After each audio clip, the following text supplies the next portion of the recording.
Yan, welcome sa part 2 natin sa paggagawa ng drama. Yan, nakita nyo. Tsaka yung mga bigsayan. Gumagamit tayo ng chicken wire. Yan, gugupitin natin yan. Dahil, as I've said before, yan ang mga gagamitin natin na mga rings sa tabi. No? Siyempre, bibilangin natin yan. Dapat equal na equal.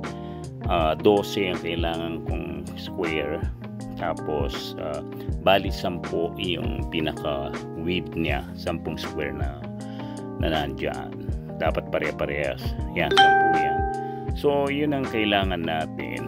Saka yung haba niyan, sinukat ko na sa protractor. Gumagamit ako ng protractor din para dun sa gano'n yung pagbilog nung ating bigsay.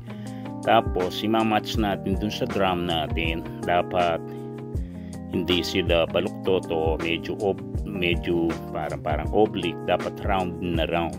Dahil round ang ating drum, yung lutuan natin. So I guess makakagawa ako dyan ng mga more or less 6 or 7.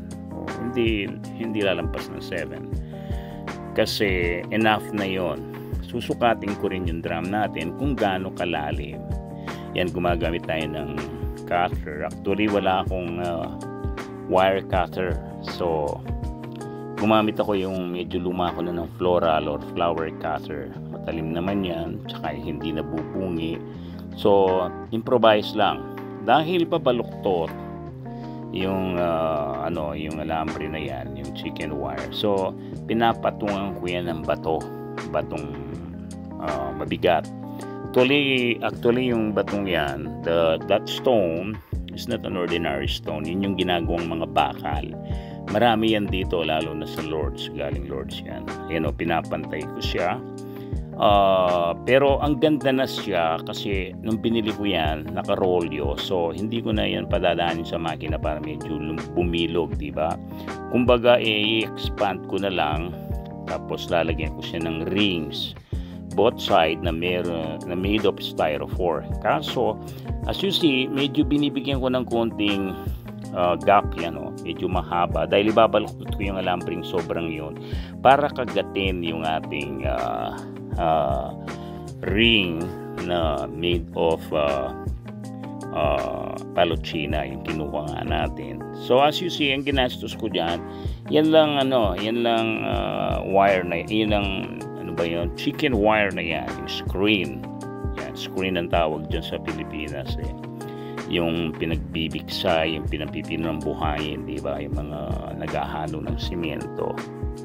So iyan ang pinaka natin. Dati kasi yung mga ginagamit ko purong palochina, pinagpapatong-patong ko yun, malapad yung palochina. Kaso ang pag umiinit ang palochina, lumulutong.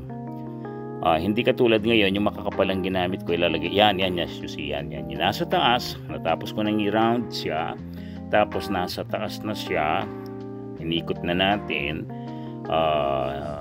ginamitan natin ng plier, tapos tsaka paano ko siya tinahi? Gumagamit ako ng mapinong alambre, yung pinakita ko kanina. Yun ang pinantatali ko. Hindi pwedeng ipako. Dapat parang ang pantali mo alambre talaga yung pinakamapino. Ayan, tignan nyo, nabilog ko siya. Tapos iminatch ko yung yung both edge, no? Tapos walang tali, binebend ko lang yung mga alambre. So you see, yung sa taas din yan, binebend ko siya para yung ikakagat doon sa So yan kumagat sila, nakita niyo yan. Tapos tatali ko ng alambre. So ganyan ang gawin nyo na mga piksay na kung saan matagal yan, maglalas yan. Pero yung ilalim, as you see, kawayan, di ba? Yung maliliit na kawayan na Japanese bamboo ko dito, yun ang ginamit ko. Dahil yan, kahit na sunugin mo, hindi gaano kagad na susunog. Matibay yan.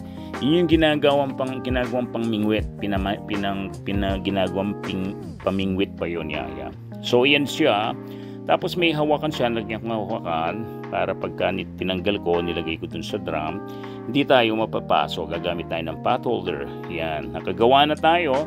Medyo finorward ko yung tinatali ko lang ng alambre yan, walang pa ako.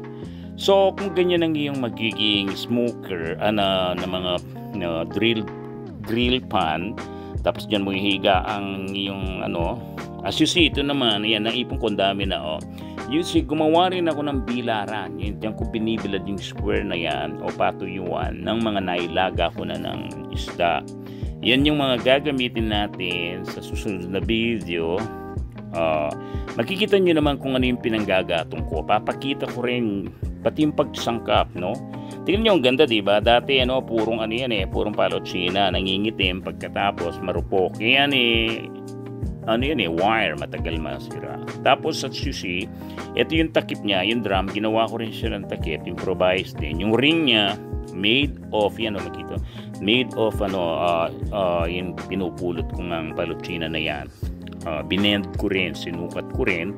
Yan, pag pinagpatong-patong ko, nakagawa tayo, bali 6. Pag pinagpatong-patong natin yan, ang isa niya nakakalaman ng malalaking bangus na siguro, mga 12, 15, gano'n.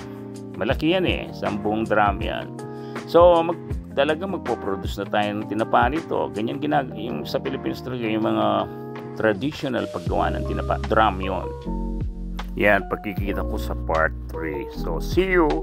The video will be continue right after. Para sa ganun, hindi tayo mapuno, no? Portion by portion or part by part.